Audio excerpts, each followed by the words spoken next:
Hello, my name is Briley Knaus. For the past year, I've been a part of the early childhood education class. In our daily routine, we would go to local elementaries where we would get to work with preschool through second grade classrooms. Before the pandemic hit, I was working with the second grade classroom. One day, before our art special, I passed out Post-it notes to all my children to see who they would like to sit by among returning from our special. This let me see who was falling through our social classes and who was getting bullied, which is my main concern.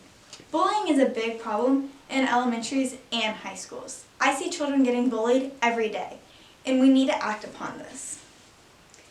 If we don't act upon this now, bullying is only going to get worse. So I started by making lesson plans pictured below, and then I made a display board similar to the one here. I then showed my children how bullying starts when they're younger and then progresses when they get older. We started by doing a buddy or bully bag. I picked 2 children to reach into the bag and pick out strips of paper. They read the strip of paper to the class, and the class then decided if it was being a buddy or if it was being a bully. The class talked about the situation and decided what the child could do different if they were in the same situation. We then transitioned to my book, Howard B. Wigglebottom Learns About Bullies. I passed out a sign that said, "Be brave, be bold, a teacher must be told." This sign was placed on a popsicle stick and each child received one. My children really loved this because the sign was repeated all through the story. After the story was finished, we talked about this phrase, and it really stuck with my children because they were able to discuss being brave and how important it is.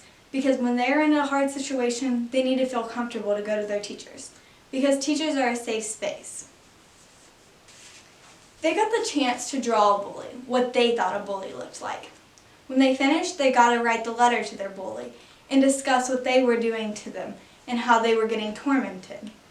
When they finished, they tiptoed to the tray and they turned this bully and their bully letter in and grabbed their post-test, where I evaluated the pre and the post-test and then decided they now know a lot more kindness than they did prior to taking the pre and the post-test. While reading our child development book, I found that 1 in 5 students are being bullied. In a typical classroom of 25 students, that's 5 children.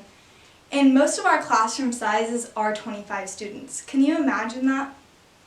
13% of children are being made fun of in today's society. 12% have rumors spread. 5% are physical contact. And 5% are just excluded from activities on purpose. And this is just in kindergarten through 5th grade. It's only going to get worse unless we act on it now. I chose standard ECE 11.5, explaining interrelationships among thinking, communication, leadership, management process to address early childhood education issues, because I believe that having a voice is important. If they're getting bullied, they need to speak to a teacher. Like I said before, they must be brave and be bold. They need to go to a teacher if they're getting bullied. I also believe leadership skills are important because if they see a friend getting bullied, they need to stand up for a friend and be able to go talk to that bully in a kind way.